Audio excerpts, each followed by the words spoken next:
ఆర్తనాదాలు పెడతా ఉంటే వాటిని గాలికి వదిలేసినటువంటి ప్రభుత్వం మరి యొక్క అసెంబ్లీ సమావేశాల ద్వారా ఏం సాధించడానికి ప్రయత్నం చేస్తుందని చెప్పి ప్రశ్నిస్తూ ఉన్నాను.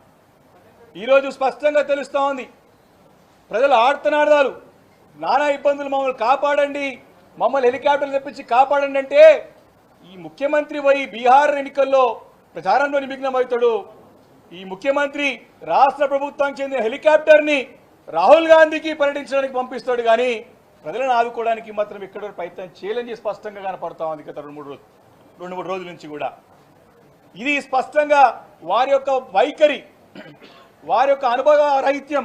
అంటే ప్రజలు ముఖ్యం కాదు, నాకు ఢిల్లీలోని అధిష్టానమే ముఖ్యం, ఆయన పక్కకైనా జీప్లోని ప్రచారాలు ఉంటే సరిపోతుందని చెప్పే ఒక తప్పుడు దురాలోచనతో ముఖ్యమంత్రి గారు అన్నట్టు స్పష్టంగా అర్థమవుతా ఉన్నది. ప్రజలు మమ్మల్ని కాపాడండి కాపాడండి అని చెప్పేసి కోరుతా ఉంటే ముఖ్యమంత్రి గారు సమీక్షించడం మానేసి మరి ఇప్పుడో 2038 ఒలింపిక్స్ ఏ రకంగా నిర్వహించాలని దానిపైన సమీక్ష పెడతాడు. ఆ మూసి సుందరీకరణ పనులపైన సమీక్ష నిర్వహిస్తాడు. అధికారులకి దిశానిర్దేశం చేసి అప్రమత్తం చేసి స్పెషల్ టీం ఏర్పాటు చేసి ఏ రకంగా మీరు ఆదుకోవాలని చెప్పేసి ఆలోచన ముఖ్యమంత్రికి లేనే లేదే. నిన్న వారు ఏరియల్ సర్వేకి పోయినారు. సరే పోతే ఏదైనా ప్రజలకి హామీ ఇస్తాడేమో, ఆదుకుంటాడేమో, నష్టపరిహారం ప్రకటిస్తాడేమో, ప్రాణాలు కోల్పోయినట్టు వారికి అండగా ఉండి వారి కుటుంబాలకి భరోసా ఇస్తాడేమో అనుకున్నాం. కానీ గాలిలో గాలి పర్యటన చేసి దాన్ని కూడా రాజకీయాలుగా వాడుకున్నాడు. వరదలు వచ్చేసి వరదల్లో ప్రజలు కొట్టుకుపోతా ఉంటే ఈ ముఖ్యమంత్రి పోయి వరదలకి హారతులు పడుతూ ఉన్నాడు. ఇదెక్కడ సంప్రదాయం, ఇదెక్కడ దుస్థితి, ఇదెక్కడ ముఖ్యమంత్రి, ఇదెక్కడ ప్రభుత్వము? చరిత్రలో ఎప్పుడు చూడలేని విధంగా ముఖ్యమంత్రి యొక్క వ్యవహార శైలి కనపడతా ఉంది. వరదల్లో ప్రజలు కొట్టుకుపోతా ఉంటే, వరదల్లో నష్టపోతా ఉంటే ఆ వరదలకు పోయి హారతి ఇస్తున్నాడు ఈయన ముఖ్యమంత్రి.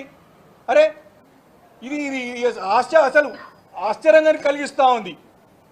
కాబట్టి నిన్న కూడా వెళ్ళి మళ్ళీ కూడా అదే వేదిక పైన ప్రజలకి భరోసా ఇవ్వాల్సినటువంటి సమయంలో అక్కడ కూడా వెళ్ళి బురద రాజకీయాలే కేసీఆర్ గారి పైన, మా హరీష్ రావు గారి పైన, మా కేటీఆర్ గారి పైన మళ్ళీ బురద వెళ్ళే ప్రయత్నాలు చేస్తూ ఉన్నాను. నిన్న కూడా ఉస్మానియా యూనివర్సిటీ పోతే అక్కడ యూనివర్సిటీకి ఏం చేస్తే ఎప్పుడు అక్కడ కూడా మళ్ళీ బురద వెళ్ళే ప్రయత్నమే.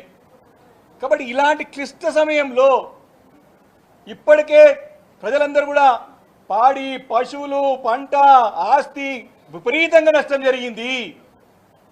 వాటిపైన ఇప్పటికైనా స్పష్టంగా ఇలాంటి ప్రకటన ప్రభుత్వం నుండి లేదు. ముఖ్యమంత్రి గారికి పట్టవా అని చెప్పేసి ప్రశ్నిస్తా ఉన్నాం. ఎస్, అసలు ఈరోజు కాకపోతే రేపు పెట్టుకోండి.